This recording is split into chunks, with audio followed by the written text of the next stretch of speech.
Prime time news के प्रायोजक हैं जनार्दन राय नागर, राजस्थान विद्यापीठ, डीम्ड टू बी विश्वविद्यालय, समस्त पाठ्यक्रम विश्वविद्यालय अनुदान आयोग यूजीसी से मान्यता प्राप्त। एडमिशन के लिए संपर्क करें प्रतापनगर, बेड़वास, उदयपुर।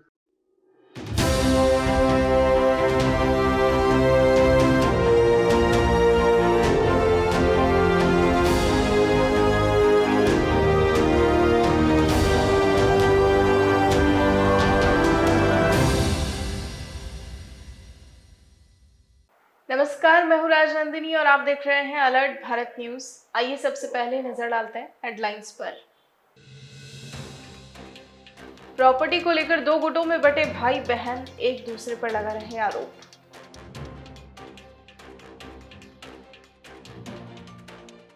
गणेश चतुर्थी को लेकर मंदिरों में तैयारियां जोरों शोरों पर, गली मोहल्लों में बनाए जा रहे पंडाल। अज्ञात वाहन ने मारी मादा पैंथर को टक्कर, वन विभाग ने किया अंतिम संस्कार।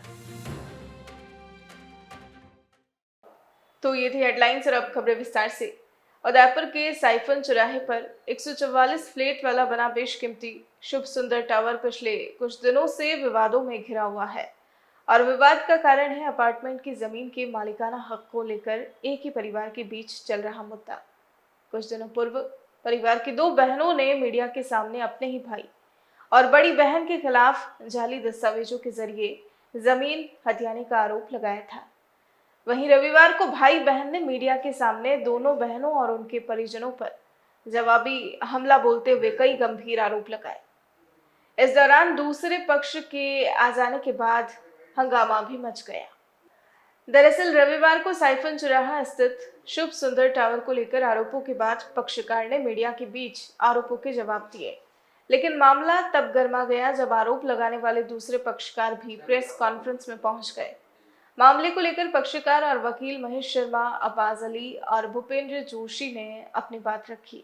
उनका कहना है कि जमीन के मूल मालिक स्वर्गीय सुंदरलाल जोशी ने 11 अप्रैल 2002 को अपने बेटे भूपेंद्र जोशी के नाम वसीयत लिख दी थी, जिसकी जमीन का मालिकाना हक भूपेंद्र जोशी को मिला है। शर्मा ने बताया कि इसके बावजूद स्वर्गीय जोशी की 3 बेटियों मधु व्यास, लीला शर्मा और गिरिजा जोशी ने यहां बनी इमारत की गैर कानूनी और गलत होने का झूठा आरोप लगाया है।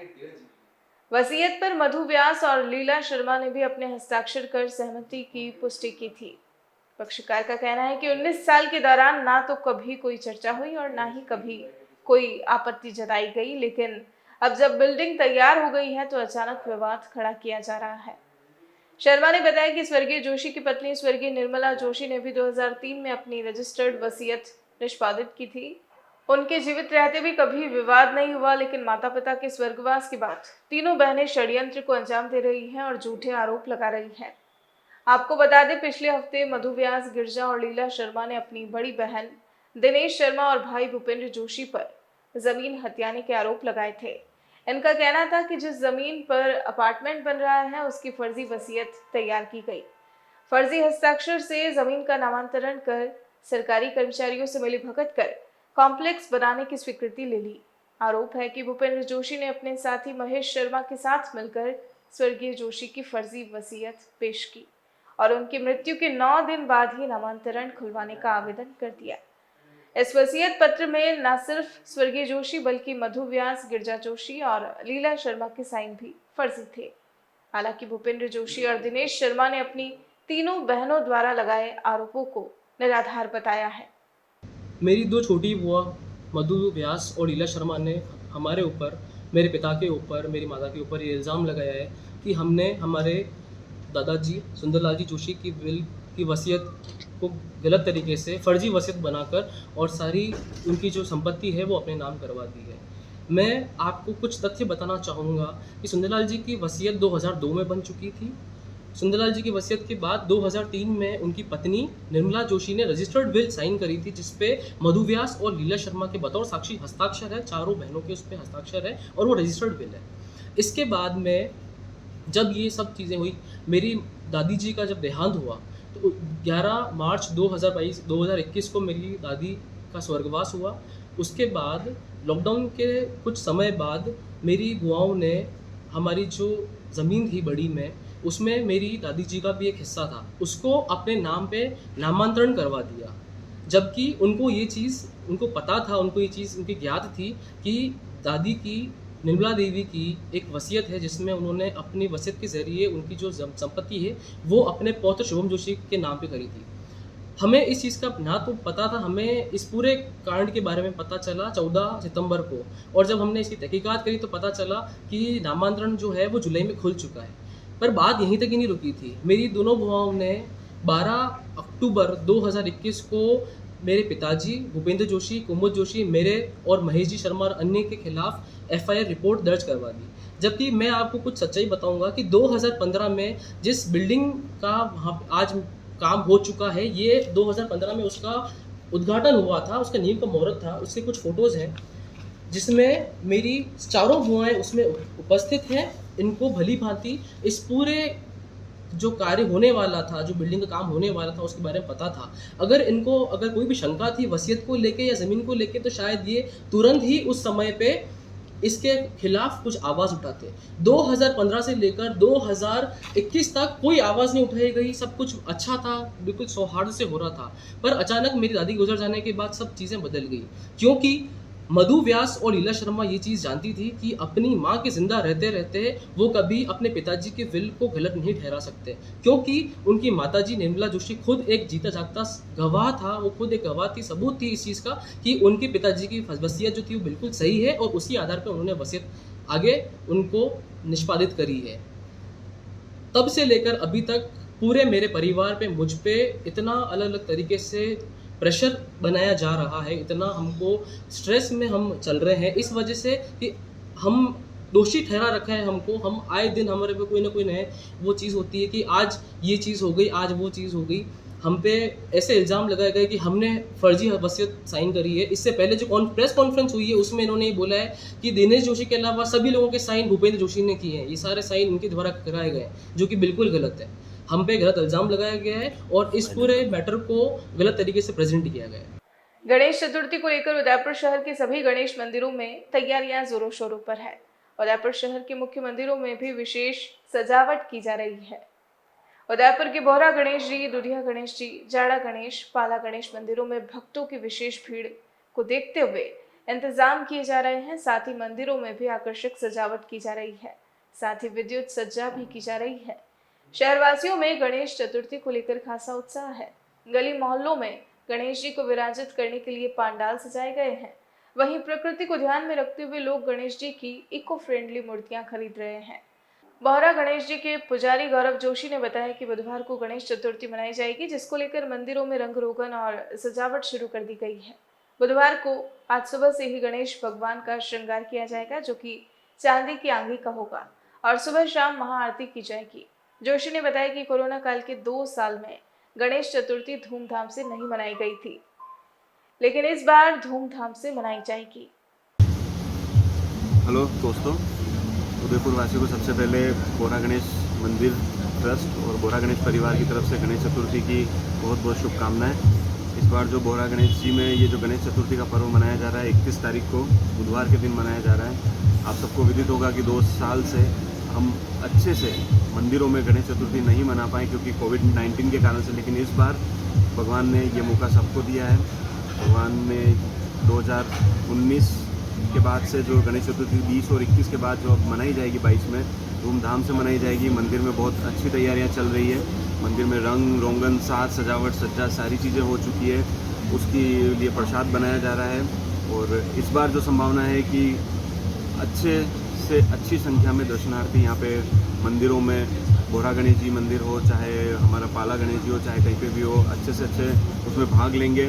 भजन संध्या में हर एक चीज़ में लोग उसमें पार्टिसिपेट करने वाले हैं। क्योंकि 2 साल बाद ये मौका सबको मिला है खुल के गणेश चतुर्थी पर्व मनाने का। जैसा कि आप सबको विदित है, बोहरा गणेश जी उदयपुर का सबसे मुख्य प्रमुख गणपति का मंदिर है, जहाँ पे हमने भी बचपन से देखा है और आप सबने भी देखा होगा कि मेला भरता है, काफ़ी पब्लिक रहती है, काफ़ी भीड़ रहती है। जो इस बार पूरी संभावना है कि ये भीड़ यहाँ पे इस बार पड़ेगी ही पड़ेगी।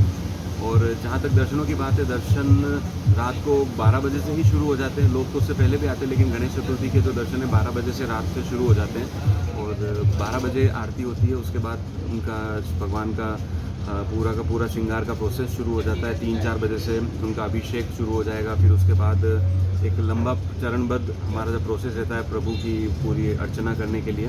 उसके बाद 7-8 बजे तक भगवान का प्रमुख जो भी है, उनके जो आंगी का प्रोग्राम है, उनका अभिषेक है, वो सारी चीज़ हो जाती है। स्वर्ण की आंगी की जाएगी।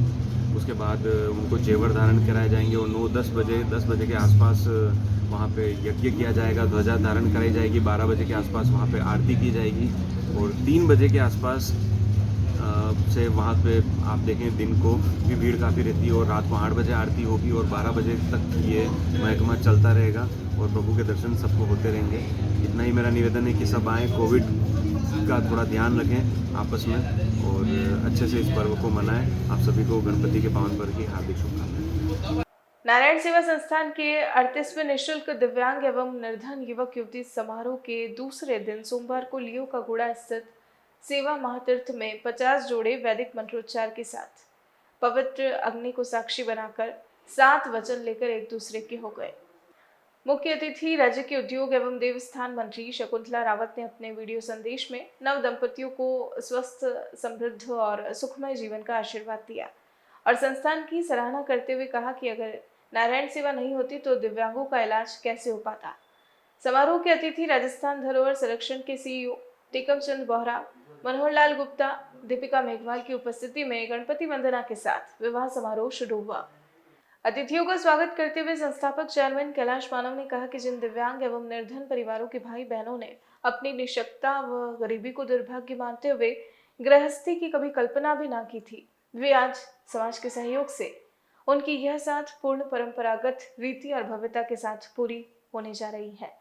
संस्थान अध्यक्ष प्रशांत अग्रवाल ने कहा कि विवाह में राजस्थान, गुजरात, उत्तर प्रदेश, बिहार आदि राज्यों के दिव्यांग और निर्धन जोड़ों में से अधिकतर के संस्थान के अस्पताल में ही दिव्यांगता सुधार की निःशुल्क सर्जरी हुई और यही उन्हें स्वावलंबन और पुनर्वास की दृष्टि से रोजगार परक प्रशिक्षण प्राप्त हुए। इन जोड़ों में कोई पांव से तो कोई हाथ से दिव्यांग है, किसी जोड़े में एक विकलांग है तो साथ ही सकलांग है। सभी जोड़ों को उपहार में एक एक पौधा घर के बाहर लगाने और साफ सफाई रखने के लिए डस्टबिन भेंट किया गया और प्रतीक रूप में 5 दिव्यांग जोड़ों से संस्थान परिसर में छायादार पौधे लगवाए गए। समारोह में सह संस्थापिका कमला देवी अग्रवाल, ट्रस्टी निदेशक जगदीश आर्य, देवेंद्र चौबीसा, महिम जैन आदि ने हिस्सा लिया। 50 दिव्यांग एवं निर्धन युवक एवं युवतियों का विवाह। ये युवक युवती 4 या 5 स्टेट से हैं और किसी न किसी प्रकार से दिव्यांग है अथवा निर्धन है। इनका कल दिनांक 28 को प्रातः 9:30 बजे से गणपति स्थापना के साथ रस्म और रिवाज शुरू हुए, जिसमें सबसे पहले हल्दी रस्म, फिर मेहंदी रस्म, फिर जुआ जो ये आप जानते हो कि हम सब लोग खेलते हैं अपनी फैमिली में। उसके पश्चात बिंदोली, शाम को शहर के मुख्य मार्गों से होती हुई बिंदोली। इन सब दूल्हे दुल्हन जो शहर को जानते नहीं थे, देखा नहीं था, उन्होंने भी दर्शन किया और यहाँ के मेवाड़ वासियों ने पूरा आशीर्वाद दिया। और उसके पश्चात आज सुबह वरमाला हुई और वरमाला के पश्चात फेरे हो रहे हैं हिंदू रीति रिवाज से, विधि विधान से। और इन सबको भारत भर के 1200 धर्म माता पिता, उदार हृदय के स्वामी ये सब पधारे हैं अपनी पत्नी बच्चों के साथ में और वे अपने साथ में भेंट लेके आए हैं। कोई पायजब, कोई अंगूठी, कोई प्रेशर कुकर, कोई सिलेंडर, मतलब घर की सारी सामग्री उन्हें जोड़ों को दी जा रही है और ये जोड़े बहुत पसंद है। वैसे मेरे घर में शादी होगी तो इतनी विशाल और अनोखी नहीं होगी, आपके घर में भी शायद ऐसी शादी नहीं होगी, लेकिन इन दंपतियों का विवाह देखते ही बनता है क्योंकि ये खून के रिश्ते तो नहीं है, लेकिन कहीं ना कहीं मानवता के रिश्ते बहुत मजबूत हैं, इनसे गाढ़े हैं और 7 जन्मों तक ये साथ रहेंगे। पहला जन्म अब शुरू हुआ है। मैं सभी मेवाड़ वासियों से प्रार्थना करता हूँ कि आप घर बैठे इन जोड़ों को आशीर्वाद दें। एक पेड़ लगाने का संकल्प आपने जो दिया है, किस तरह से आपने? जी, एक्चुअल में हम लोग जानते हैं कि हम अपने दाह संस्कार के समय स्वयं के दाह संस्कार के लिए एक पेड़ का नाश कर देते हैं, उसकी हत्या कर देते हैं और जीवन भर कभी हम पौधे लगाते नहीं, पेड़ लगाते नहीं। तो क्यों ना हम लोग ये कहते हैं ना, नदियाँ, नाले, ये पहाड़, ये वृक्ष, ये पर्यावरण हमें सिखाता है देना। नदियाँ न पिए कभी अपना जल, वृक्ष न खाए कभी अपने फल, अपने तन का मन का धन का करे जो तुझको दान दे, वो सच्चा इंसान है इस धरती का भगवान। तो हम लोगों ने तो इनसे लिया ही लिया है, भरपूर ऑक्सीजन ली है। उदयपुर में नगर निगम के कर्मचारियों द्वारा एक बड़ी लापरवाही सामने आई है। शहर के यूनिवर्सिटी रोड स्थित पीपली चौक के पास विद्युत खंभे पर लगा फ्लैक्स हटाने के दौरान पूरा खंभा ही नीचे गिरा दिया गया। दरअसल निगम के कर्मचारियों ने यूनिवर्सिटी रोड स्थित पीपली चौक के पास फ्लैक्स हटाने के लिए पोल को इतना जोर से खींचा कि वह नीचे ही आ गिरा। यह तो गनीमत रही कि इस दौरान कोई आसपास नहीं था, वरना बड़ा हादसा हो सकता था। आपको बता दें, शहर में कई बार नगर निगम और स्मार्ट सिटी के कर्मचारियों द्वारा लापरवाही के मामले सामने आते रहते हैं। कहीं सड़क निर्माण के दौरान छोड़े गए गड्ढे, तो बरसात के मौसम में पेड़ गिरने के कई मामले सामने आते हैं, जिस पर नगर निगम की टीम द्वारा बहुत देर से संज्ञान लिया जाता है। क्षेत्रवासियों का कहना है कि पोल के गिरने के कई देर बाद तक निगम का कोई कर्मचारी यहां मौके पर नहीं पहुंचा और खंभा बीच रोड पर गिरा रहा, जिससे गुजरने वाले राहगीरों को भी समस्या का सामना करना पड़ा। हालांकि जब अलर्ट भारत न्यूज के संवाददाता ने नगर निगम की राजस्व शाखा से संपर्क किया, तो उन्होंने इस मामले में नगर निगम के कर्मचारियों के शामिल होने से साफ इनकार कर दिया और त्वरित कार्रवाई करते हुए दस्ते को रवाना कर घिरे हुए पोल को खड़ा करवाया। ये महावीर जनरल स्टोर से बोल रहा हूँ मैं। ये पीपली के सामने मतलब डिवाइडर, फर्स्ट डिवाइडर का पोल है, जो अभी ये बैनर काटने के लिए आए थे, जो उन्होंने बैनर काटने के लिए वो उससे खींचा तो एकदम वो पोल ही आगे नीचे गिरा जमीन पे, और उनको कोई लेना देना नहीं, जैसे वो तो वापिस चलेगा आगे काटने के लिए। बस उस वक्त कोई मौजूद तो कोई था नहीं, बाकी उसका सिर भी फूट सकता था और कोई हादसा भी हो सकता था। इसकी शिकायत हो गई? हाँ, इनकी कंप्लेंट अभी 2 जनों ने फोन तो किया था, नाम तो मेरे को नहीं ध्यान है, पर वो राह चलते आदमियों ने किया था। उन लोगों की तरफ से कुछ नहीं किया गया, वो बस निकाल के चले गए। बस वो उन्होंने पोल को भी साइड में नहीं खिसकाया और ऐसे चले गए। अब इसमें से कुछ करंट वरंट है क्या मालूम, करंट तो हो गई होगा, जो इलेक्ट्रिक पोल है करंट तो हो गई होगा। सोमवार को राजीव गांधी ग्रामीण ओलंपिक खेलों का उदयपुर जिले की बड़गांव पंचायत समिति में उद्घाटन प्रभारी मंत्री रामलाल जाट ने किया। इस दौरान जाट ने समस्त खिलाड़ियों को मार्च पास्ट, शपथ और खेलों के बारे में जानकारी दी। जाट ने मेजर ध्यानचंद की जयंती पर मनाए जाने वाले खेल दिवस के तहत जिला कलेक्टर द्वारा उनकी तस्वीर पर माल्यार्पण कर राजकीय उच्च माध्यमिक विद्यालय इसवाल की राज्य स्तरीय हॉकी खिलाड़ियों को जिला कलेक्टर ने 24 हॉकी स्टिक और हॉकी टर्फ बॉल प्रभारी के हाथों से उपलब्ध करवाई। इसके बाद जिला और जिला परिषद के मुख्य कार्यकारी अधिकारी मयंक मनीष ने कबड्डी, खो खो का शुभारंभ किया, साथ ही वॉलीबॉल खेलकर खिलाड़ियों का हौसला भी बढ़ाया। समारोह में सांस्कृतिक कार्यक्रम भी हुए, जिसमें घेर, गवरी, चरी नृत्य आदि शामिल थे। इस दौरान जिला कलेक्टर ताराचंद मीणा, जिला परिषद सीईओ मयंक मनीष, मोनिका जाखड़, लालसिंह झाला, पूर्व मंत्री मांगीलाल खरासिया, विवेक कटारा, फतेह सिंह राठौड़, अरुण टाक, विनोद जैन, पुष्पिंदर शर्मा, मुकेश पालीवाल, वंदना गुरुंडिया, पंकज शर्मा और संजय जैन आदि मौजूद रहे। रविवार को ग्राम पंचायत बड़ी द्वारा 400 साल पूर्व निर्मित बड़ी तालाब पर 2 दिवसीय मेले के आयोजन के बाद मंत्रोच्चार के बाद जल पूजन कर 251 कलश की पूजा कर बड़ी तालाब पर स्थित ज्ञानेश्वर महादेव का जलाभिषेक किया गया और 2100 दीपक से महाआरती, गंगा पूजा की गई। बड़ी सरपंच मदन पंडित ने बताया कि पंचायत क्षेत्र में विधायक फूल सिंह ने ग्राम पंचायत बड़ी के विकास हेतु 9 वर्षों में 1 रुपया नहीं दिया। इस पर विवेक कटारा ने चर्चा कर विधायक मद से मदद करने का आश्वासन दिया। कार्यक्रम में आसपास की पंचायतों और बड़ी पंचायत के ग्रामीणों की महिलाओं और पुरुषों ने बढ़ चढ़कर हिस्सा लिया।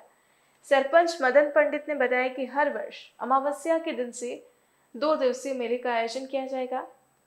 शाम को इसी प्रकार महाआरती का विधिवत आयोजन किया जाएगा, जिसमें आसपास के ग्रामीणों और संतों और प्रबुद्ध लोगों को बुलाया जाएगा। इस अवसर पर वल्लभनगर विधायक प्रीति गजेंद्र सिंह शेखावत, अखिल भारतीय कांग्रेस कमेटी सदस्य डॉक्टर विवेक कटारा, कामिनी गुर्जर, निर्मला प्रजापत, हेमंत श्रीमाली, जयशंकर भाई, प्रताप सिंह चौहान, अरविंद सिंह चंडावत, विष्णु सुतार, रोशन कमेटी आदि मौजूद रहे। राष्ट्रीय गौरव मेजर ध्यानचंद जी की जयंती के उपलक्ष्य में रविवार को फतेह सागर पाल पर राष्ट्रीय खेल दिवस पर doctor Anushka group of institute and Marwari युवा मंच लेक सिटी शाखा द्वारा सोमवार को साइक्लोथॉन का आयोजन किया गया। इस अवसर पर मुख्य अतिथि एडीजी कुलदीप शर्मा, विशिष्ट अतिथि डिप्टी चेतना भाटी, गिरबा तहसीलदार सुरेश नाहर, अनुष्का ग्रुप के सचिव राजीव सुराना एवं मारवाड़ी युवा मंच राजस्थान प्रांत की उदयपुर जिले की लेक सिटी शाखा की अध्यक्षा राजश्री वर्मा ने प्रतिभागियों को हरी झंडी दिखाकर साइक्लोथॉन का आगाज किया। इस स्पर्धा के आयोजन का मुख्य उद्देश्य बताते हुए अनुष्का ग्रुप के संस्थापक डॉक्टर एस सुराना बताते हैं कि खेलों का हमारे जीवन में एक अहम रोल है। खेल एक ऐसा अस्त्र है जिसको खेलने के पश्चात बड़ी से बड़ी चिंता दूर हो जाती है। कार्यक्रम के सफल आयोजन के लिए राजीव सुराना ने सभी सदस्यों का आभार जताया।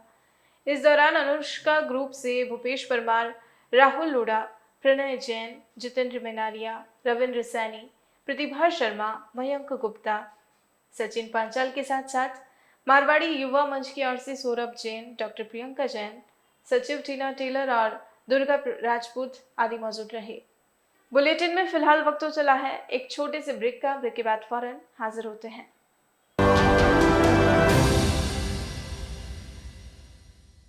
GITS, your pathway to bright future. Experience a new era in technical education. Building excellence for building a future in GITS, Geetanjali Institute of Technical Studies. Affiliated to RTU, Kota and approved by AICTE. We offer BTech in ECE, CSE, Civil, Electrical and Mechanical Engineering. MTech in CSE, Power System, Industrial Management and Engineering and Digital Communication.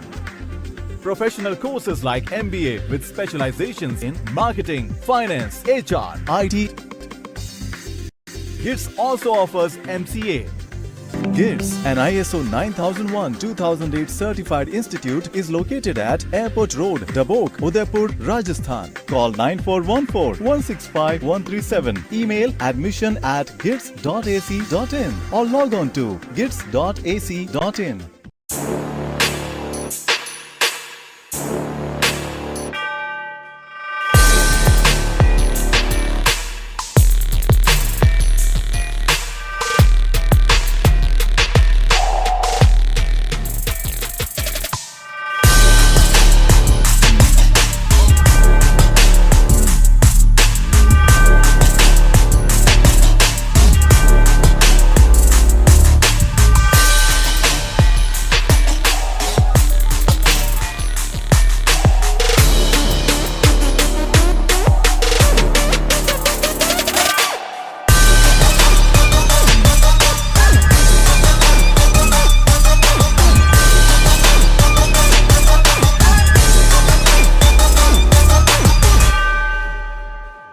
तथास्तु cycle store, address F12 opposite income tax office, subsidy centre, Udaipur.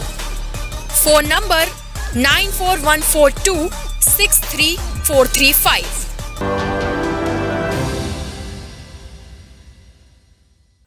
Break के बाद आपका स्वागत है। सोमवार को खेल दिवस के अवसर पर उदयपुर में विभिन्न कार्यक्रम आयोजित किए गए। इसी कड़ी में मोहनलाल सुखाड़िया विश्वविद्यालय के अतिथि गृह सभागार में भी कार्यक्रम आयोजित किया गया। विश्वविद्यालय क्रीड़ा मंडल द्वारा सोमवार को अतिथि गृह सभागार में खेल दिवस मनाया गया। इस अवसर पर विश्वविद्यालय द्वारा खेलों में उत्कृष्ट प्रदर्शन करने वाले विद्यार्थी खिलाड़ियों को सम्मानित भी किया गया। विश्वविद्यालय क्रीड़ा मंडल के सचिव डॉक्टर गिरिराज सिंह चौहान ने बताया कि खेलों के प्रति खिलाड़ियों में और अधिक रुझान बढ़े और उन्हें हौसला मिले, इस उद्देश्य के साथ आज यह सम्मान समारोह आयोजित किया गया। इस कार्यक्रम में विश्वविद्यालय के चारों ही संगठक कॉलेजों के खिलाड़ियों को सम्मानित किया गया। सिंह ने बताया कि कार्यक्रम के दौरान कुल 80 खिलाड़ियों का सम्मान हुआ, जिन्होंने अंतर विश्वविद्यालय प्रतियोगिता में पदक हासिल किए। साथ ही 11 कोच का भी सम्मान किया गया। मैं डॉक्टर गिरिराज सिंह चौहान, सचिव विश्वविद्यालय क्रीड़ा मंडल। आज विश्वविद्यालय सभागार में हमने राष्ट्रीय खेल दिवस सम्मान समारोह आयोजित किया है और इसके पीछे उद्देश्य ये था कि मोहनलाल सुखाड़िया विश्वविद्यालय के जितने भी खिलाड़ी और टीम हैं जिन्होंने अंतर विश्वविद्यालय प्रतियोगिताओं में भाग लिया और पदक प्राप्त किया, उन सभी खिलाड़ियों का हमने सम्मान किया है। साथ ही उनके कोच और मैनेजर्स का भी आज सम्मान समारोह रखा गया था। इस समारोह की अध्यक्षता माननीय कुलपति प्रोफेसर आयुष त्रिवेदी जी ने की। साथ ही इस समारोह के सम्मानित अतिथि श्रीमती हमीदा बानो थी, जो अंतर्राष्ट्रीय स्तर की एथलीट हैं और 1982 की एशियाई खेलों में उन्होंने भाग लिया। दूसरे जो अतिथि थे वे श्री महेंद्र सिंह शेखावत थे, वे भी अंतर्राष्ट्रीय फुटबॉल खिलाड़ी हैं और महाराणा प्रताप पुरस्कार विजेता हैं। और इस प्रकार से लगभग 150 लोगों ने इस सम्मान समारोह में भाग लिया और ये अभी सफलतापूर्वक संपन्न हुआ। कुल खिलाड़ी कितने खिलाड़ियों का सम्मान किया गया? कुल 80 खिलाड़ियों का सम्मान किया गया और 11 उनके कोच और मेंबर्स। ठीक है सर। सोमवार को राजस्थान सरकार के राजस्व मंत्री और उदयपुर के जिला प्रभारी मंत्री रामलाल जाट ने देहात कांग्रेस प्रवक्ता टीटू सुथार की माताजी अंबाबाई सुथार की आकस्मिक निधन हो जाने पर बड़गांव स्थित निवास पर पहुंचकर माताजी की तस्वीर पर माला पुष्प चढ़ाकर श्रद्धांजलि अर्पित की और परिजनों को ढांढस दिया। इस दौरान उनके साथ देहात अध्यक्ष लालजी झाला, पूर्व मंत्री मांगीलाल घरासिया, एआईसीसी सदस्य विवेक कटारा, पंकज शर्मा, सुरेश सुथार, गोपाल सिंह चौहान, संजय शर्मा आदि मौजूद रहे। सावन और भादवा के सीजन के चलते सैन समाज की महिलाओं द्वारा रविवार को लहरिया उत्सव का आयोजन किया गया। आयोजन के संयोजक एडवोकेट राजेश्वरी सैन ने बताया कि जिस प्रकार महिलाओं का दैनिक जीवन बना रहता है, उसमें व्यस्तता के चलते वे सांस्कृतिक गतिविधियां बहुत कम ही कर पाती है। इन गतिविधियों को महिलाओं हेतु बढ़ावा देने के लिए समाज की महिलाओं के लिए लहरिया महोत्सव की शुरुआत की गई। कार्यक्रम के अंतर्गत अनेकों प्रकार के नृत्य, रैंप वॉक, कविता भाषण और लहरिया पोशाक की प्रतियोगिताएं करवाई गई। प्रतियोगिता का फाइनल रिजल्ट महिला जज आशा सोनकरा, शीला खींची और निर्मला शर्मा द्वारा अनाउंस किया गया और बेस्ट लहरिया क्वीन में योगिता सेन और रैंप वॉक में आरती सेन को प्रथम पारितोषिक प्रदान किया गया। सेकंड रनर अप चेतना सेन रही। इसमें अन्य प्रतिभागियों में भी जीतने वालों को सांत्वना पुरस्कार प्रदान किया गया। मैं एडवोकेट राजेश्वरी सेन समाज के द्वारा पहली बार सेन समाज महिलाओं का एक ऑर्गेनाइजेशन बनाया गया। इसमें फर्स्ट बार 2022 में लहरिया महोत्सव रखा गया। इसमें सभी ने बढ़ चढ़ कर और बहुत खुशी के साथ पार्टिसिपेट किया। इसमें फर्स्ट प्राइज़ भी दिया गया। महिलाओं के साथ कई एक्टिविटीज़ कराई गई उन्हें, ताकि उन्हें अच्छा लगे। इसका महत्वपूर्ण एक उद्देश्य था हमारा। वो उद्देश्य ये था कि हर इंसान के अंदर एक बच्चा होता है। कई बार महिलाएं अपने रोज़मर्रा के कार्यों में इतनी बिजी हो जाती है कि वो अपने लिए समय नहीं निकाल सकती। तो हम ये चाह रहे थे कि प्रत्येक व्यक्ति को, प्रत्येक महिला को पता पड़े कि उनके अंदर एक बचपना है जो उन्हें जीना चाहिए। और हर व्यक्ति से मेरी अपेक्षा है कि वो अपने अंदर जो बचपना है उसको जिए। और आने वाले समय में हमारे द्वारा दांडिया महोत्सव भी किया जाएगा। तो मेरी सभी सेन समाज से अपील है कि बढ़ चढ़ के महिला उत्सव में भाग लें। महिला के साथ धोखे से विवाह करने और विभिन्न तरीकों से अपने दोस्तों के साथ मिलकर सोने चांदी के जेवर और कार आदि सामान ले लेने के आरोप में सुखेर थाना पुलिस ने एक व्यक्ति को गिरफ्तार किया है। दरअसल न्यू नवरत्न कॉम्प्लेक्स उदयपुर की रहने वाली महिला सीमा जैन ने बीते महीने सुखेर थाने में मामला दर्ज करवाया था कि बीकानेर निवासी इमरान खान नाम के व्यक्ति ने उसे बहला फुसलाकर शादी की और उसके रिश्तेदारों से बड़ी नगद राशि उधार ले ली। साथ ही उसके जेवर लॉकर में रखने के नाम पर ले लिए और उन्हें लेकर फरार हो गया। महिला ने अपनी रिपोर्ट में बताया कि जेवर और नकद लेने के बाद आरोपी इमरान कभी जयपुर तो कभी कोटा जाकर रहने लगा और वर्तमान में उदयपुर में ही रह रहा है। पीड़ित महिला ने आरोपी द्वारा उसके घर आकर अक्सर उसको रिवॉल्वर दिखाकर उसे जान से मारने और उसके बच्चों को उठाकर ले जाने की धमकी देने का आरोप भी लगाया है। इसके अलावा पीड़िता ने आरोपी पर उसके साथ मारपीट कर कई चेक पर और खाली कागजों पर साइन करवाकर ले जाने की भी शिकायत की है। पीड़िता के अनुसार आरोपी ने अपने साथी सौरभ के साथ मिलकर उसकी कार के फर्जी दस्तावेज बनाकर उसे भी बेच दिया और तो और उसने जीप कार का भी यस बैंक से एक लोन ले रखा है और लोन की किस्त के लिए आए दिन कनेक्शन एजेंट उसे फ़ोन करते हैं क्योंकि इस लोन में आरोपी ने उसे गारंटर बना रखा है। पीड़िता की रिपोर्ट में उसके द्वारा लगाए गए गंभीर आरोपों के आधार पर पुलिस ने आईपीसी की विभिन्न धाराओं में मामला दर्ज कर कार्यवाही करते हुए आरोपी इमरान परिहार को गिरफ्तार किया है और उसे न्यायालय में पेश कर पुलिस कस्टडी रिमांड पर लिया है। पुलिस इस मामले में आरोपी से गहनता से पूछताछ कर रही है। इस दौरान पुलिस उसके द्वारा हड़पे गए पीड़िता की जेवर और अन्य सामग्री बरामद करने का भी प्रयास कर रही है और आरोपी के आपराधिक रिकॉर्ड के बारे में भी पूछताछ कर रही है। मेरा नाम सीमा जैन है। मैं इमरान परिहार और खान जो सरनेम वो लगाता है, मैं उससे बीकानेर में मिली थी। हमारा सेम एक ही बिजनेस था ब्याज का, तो उस दौरान हमारा मिलना जुलना शुरू हुआ और वहाँ से शुरू होके फिर मैं मेरी मदर का रिटायरमेंट होने के बाद मैं उदयपुर आ गई थी। उसके बाद उसका यहाँ आना जाना शुरू हुआ। कुछ साल तक वो ऐसे ही दोस्ती में निकाल के उसने मेरे को बहलाता रहा, फुसलाता रहा और उसने सारा मेरा ऑब्ज़र्व किया कि मेरे घर में कितना पैसा है, क्या गोल्ड है। तो इस दौरान उसने मेरा यूज़ किया। इमरान ने हर बार मेरे को यही कहता रहा कि तुम थोड़ा सा पैसा दे दो, मम्मी से लेके, भैया से लेके गोल्ड दे दो, मुझे काम के लिए चाहिए। तो मैं हर बार घर से लेके थोड़ा थोड़ा पैसा उसको देती रही, लेकिन वापस कभी वो मुझे नहीं देता था। तो मुझे मम्मी को जवाब देना पड़ता था। तो मम्मी का पूरा रिटायरमेंट का पैसा भी 35 लाख इमरान लेके चला गया। बोले कि मैं 3-4 महीनों में वापस कर दूँगा, लेकिन उसने कभी पैसा वापस लौटाया ही नहीं मुझे। लेकिन उसके बाद भी इतना परेशान किया कि अब नहीं मिलेगा कुछ भी, अब कुछ भी नहीं मिलेगा। उसके बाद फिर घर वालों ने बात करके उसको कहा कि भाई अब तुम शादी कर लो। तो उसने शादी की, लेकिन वो भी फर्जी निकाहनामा बना के। हमने कहा कोर्ट में शादी कर लो, तो बोले नहीं, इसी को रजिस्टर्ड करवा दिया है, सब कुछ कर दिया है। जब बाद में हमने कार्रवाई करके पता किया तो वो फर्जी भी निकला निकाहनामा। तो उस दौरान में बहुत ज़्यादा परेशान हुई। मैंने उससे पूछताछ शुरू की कि भाई ऐसा क्या हो रहा है जो। उसके बाद फिर उसने पैसे की डिमांड की कि मुझे किसी को पैसा देना है। तो फिर उसने मुझसे मेरे मिलने वालों से पैसा लिया कि भाई मुझे काम के लिए पैसा चाहिए। तो मैंने उसको फिर अपने मिलने वालों से 20-25 लाख रुपए हर बार ऐसे कर करके दिलाती रही, और वो कर्जा मेरे ऊपर चढ़ता रहा। मेरे नाम से पैसा दुनिया से लेता रहा वो मेरे मिलने वालों से। ज्वेलरी दुकान जाके भी लाखों रुपए की ज्वेलरी मेरे नाम से उसने उधार ली, और जो आज तक पैसा मैं चुका रही हूँ उनसे।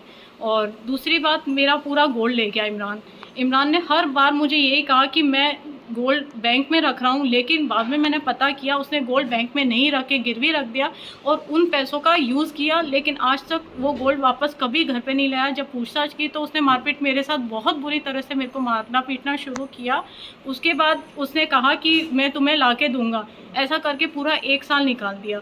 फिर जब गाड़ियों का पता चला, उसने फर्जी दस्तावेज लगा के मेरे HPN हटा दिए, जबकि लोन आज भी चल रहा है। उसमें भी उसने घपलेबाजी करके मेरी गाड़ियाँ, लाखों रुपए की गाड़ियाँ उसने फर्जी तरीके से डॉक्यूमेंट हटा के इमरान ने अपने दोस्तों के साथ मिलके बेच दी। फिर उसने कहा कि नहीं ये तो गाड़ियाँ मार्केट में खड़ी है, सेल आउट करनी है। तो मैंने कहा अगर सेल आउट करनी है पार्टी से मिलवाओ मुझे, तो मैं बात करूँगी। लेकिन उसने नहीं मिलवाया आज तक। हर बार मारपीट करना, बिल्डिंग। डूंगरपुर जिले में बिछीवाड़ा वन नाका क्षेत्र में राष्ट्रीय राजमार्ग 48 पर सोमवार सुबह एक पैंथर की लाश मिलने का मामला सामने आया। वन विभाग के वन नाका बिछीवाड़ा के रेंजर बलवंत सिंह से मिली जानकारी के अनुसार सोमवार सुबह 6 बजे वन विभाग को राष्ट्रीय राजमार्ग 48 पर लेहड़ा घाटी इलाके में सड़क पर एक पैंथर की लाश होना बताया, जिस पर रेंजर कार्मिकों के साथ मौके पर पहुंचे। मौका मुआयना करने पर मादा पैंथर की सुबह 3 से 4 बजे किसी अज्ञात वाहन की जोरदार टक्कर से मौत होना पाया गया। वन विभाग कार्मिकों ने मृत मादा पैंथर के शव का पशु चिकित्सक से पोस्टमार्टम करवाही करवाकर दोपहर करीब 3 बजे मादा पैंथर के शव का अंतिम संस्कार नियमानुसार कर दिया। हाँ बिल्कुल सर, बताएंगे। 6 बजे हमारे को सूचना मिली कि लेना घाटी में एक पैंथर का एक्सीडेंट हुआ है, जिसमें मेरे स्टाफ श्री हितेश पटेल वनपा, राजेश परमार वनपा, प्रकाश पाटीदार वन रक्षक टीम बना के मौके पर पहुँचे। मौके पर देखा गया तो पैंथर 6 लेन पे रोड पे पड़ा हुआ मिला। वहाँ पर हमने उसका मौका पट्टा बनाया, आसपास देखा तो ऐसा पाया गया कि अज्ञात वाहन द्वारा इस पैंथर को टक्कर लगने से इसकी मौत हुई। वहाँ से समस्त स्टाफ पैंथर को लेके डूंगरपुर जिला चिकित्सालय लाए, वहाँ पर पोस्टमार्टम कराया और अभी उसका दाह संस्कार 2 नदी हमारे वन विभाग की नर्सरी है, वहाँ पर जनप्रतिनिधि के समक्ष। तो आज के इस बुलेटिन में फिलहाल इतना ही। अब दीजिए इजाजत राजनंदिनी को और बने रहिए अलर्ट भारत न्यूज के साथ। नमस्कार।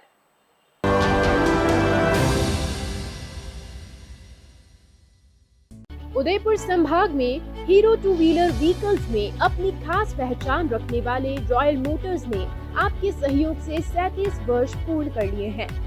रॉयल मोटर्स कंपनी ग्राहकों के सहयोग और हमारे प्रति इस विश्वास को बनाए रखने के लिए आप सभी का धन्यवाद अर्पित करता है।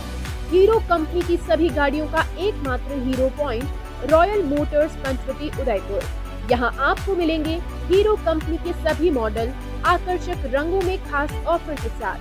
देश के सभी लीडिंग बैंकों द्वारा फाइनेंस सुविधा के साथ एक्सचेंज सुविधा भी उपलब्ध है। हमारे यहाँ कुशल मैकेनिकों द्वारा सर्विसिंग व रिपेयरिंग की सुविधा भी उपलब्ध है। तो आज ही संपर्क करें royal motors company Panchvati Udaipur 7290072896 पर। आजादी के 75 वर्ष पूरे करने के उपलक्ष्य में 75वां अमृत महोत्सव मना रहा है। राजस्थान का नंबर 1 अफोर्डेबल हाउसिंग खिताब हासिल करने वाला वैदेही ग्रुप इस अवसर पर नागरिकों के लिए लाया है उपहारों की सौगात। वैदेही प्रीमियम हाउसिंग लाया है एक महा ऑफर, जिसमें फ्लैट के साथ पाइए 125 यूनिट इलेक्ट्रिसिटी प्रति माह 20 सालों के लिए फ्री। इसके साथ ही दिवाली से पहले दिवाली ऑफर, जिसमें आप जीत सकते हैं पहला इनाम कार, दूसरा इनाम बुलेट, तीसरा इनाम इलेक्ट्रिक स्कूटी, चौथा इनाम एयर कंडीशनर और 5वां इनाम रेफ्रिजरेटर। तो किस बात का है इंतजार? बुक कीजिए और शिफ्ट कीजिए। अभी साइट विजिट कीजिए न्यू नवरत्न कॉम्प्लेक्स बुआना बाईपास के पास उदयपुर। स्क्रीन पर दिए गए नंबर्स पर संपर्क कीजिए। धन्यवाद। स्मार्ट सिटी उदयपुर में सोफा किंग लाए हैं सोफे ही सोफे पाइनवुड लकड़ी में। जी हाँ, साई सोफा आर्ट पर सोफे पर त्योहारों के सीजन में 10% डिस्काउंट के साथ पाएं 3 साल की वारंटी। मात्र 14,000 से सोफे की रेंज शुरू, जिसमें आपको मिलेंगे 3 सीटर, 5 सीटर, 7 और 8 सीटर सोफों की विशाल रेंज। हमारे द्वारा आपके मनपसंद डिजाइन के सोफे भी बनाए जाते हैं। हमारे यहाँ सोफे के साथ डबल बेड, दीवान, अलमारी, dining table, dressing table, wardrobe, chair इत्यादि अनेक फर्नीचर प्लाईवुड, पार्टिकल बोर्ड और सागवान लकड़ी में उपलब्ध हैं। हमारे द्वारा लेबर कॉन्ट्रैक्ट पर घर पर आकर फर्नीचर और सोफे बनाने की सुविधा भी उपलब्ध है। एक बार सेवा का मौका अवश्य दें। 100 feet road, Meera Nagar, Bhuana, Udaipur. Mobile number 7976220738 7439121212। Helpline number है 9269708090।